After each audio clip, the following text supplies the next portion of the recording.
nuko inuma nayifashe neza neza ndayipfuragura ndayiriye. Niko uzi ko nawe utoroshye mwa. Je ntabwo noroshye jewe.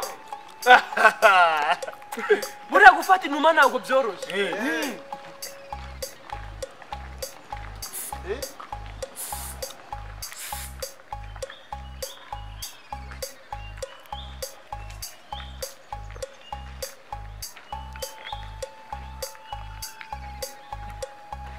Ngaho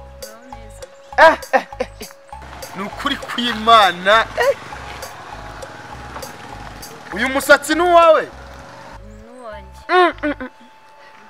Imana yaragira kwitondera iraguhereza neza neza.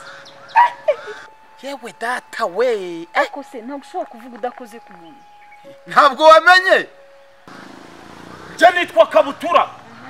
Hano hose baranzi. Urumva? Hano hose barakora.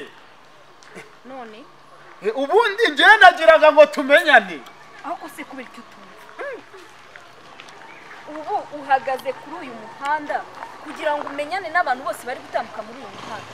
Hari ikibazo kibirimo se? Umva ndakwiyamye n'undi munsi.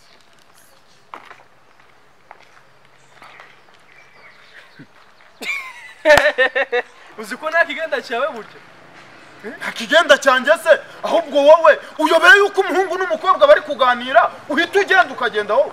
Ariko sinagenda ndi kujye kandi turi kumwe. Turi kumwe se ntiwabonaga ko ndi kumwe n'umukobwa? Ariko muzi no kurenganya abantu. Wahamugutishoboye mu kuvugisha abakobwa genda bizi. Ninde wakubwiye se ko ntishobora? Musisi bigaragaye. Wo kwegera umukobwa ukamuguyaguya neza. Ni ibintu bikomeye. Ariko niba wamwitegereje neza wabonaga uburyo yari ari kugenda ibuno ritigita. Uriya mukobwa byarateye twabibonye sibyo? Nega ni no mpamvu nawe kawukoze ku mutima ukamuhamagara. None arebye hano.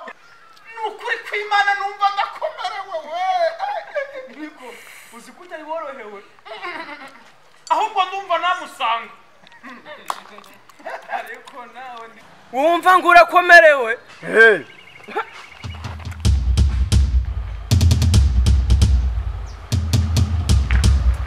Ijuru riri hafi. Abanyabyaha mwihane. Amadayimoni abarimo mu izina rya Yesu. Mu izina rya